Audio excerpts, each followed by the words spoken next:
I'm reading a novel. I've been reading a novel. I will have been reading a novel. What the heck is the difference, right? Present continuous, present perfect continuous, and future perfect continuous tenses have to be understood and used with difference. So if you're confused and you don't know which is which, this video is definitely for you guys. Don't miss it. You will love this.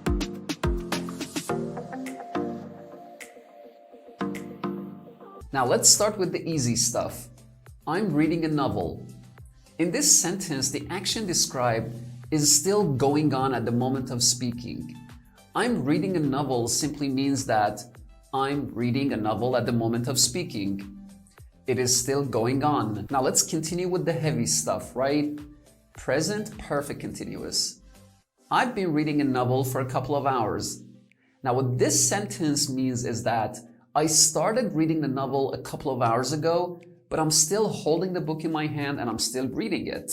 So while the focus of present continuous, I'm reading a novel, is on reporting something that is happening at the moment of speaking, the focus of present perfect continuous is on reporting how long something has been going on. I've been reading a novel for a couple of hours. So in this case, a couple of hours is reporting how long something has been going on. Time to speak about the absolutely impossible tense future perfect continuous. Now I gotta say, future perfect continuous is one of the tenses that is often labeled as not very common, which is really not accurate. All tenses in English come with their functions and they have to be learned with their functions, not quote-unquote meanings, particularly in your mother tongue. So what is the function of future perfect continuous? So future perfect continuous is used to round up a number which might otherwise have been calculated by you literally sitting down and thinking carefully about the exact number. So picture this. Your friend asks you the question, hey, how long have you been reading this novel? And you got two options. Sit down and calculate the exact number. Let's say it's 27 days, right? So you have to sit down and calculate it. I've been reading the novel for 27 days.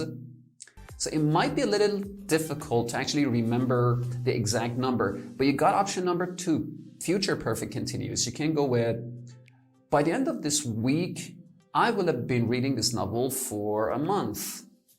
So what you're trying to do is to bump it up to the highest number, which is easy to remember, which is if you add 3 days to 27, it's 30 days, aka a month, right? So it's much easier to remember 30 days or a month rather than 27 days. So you round it up to 30 instead of trying to remember number 27, right? I hope it makes sense. So this is the final product. Listen.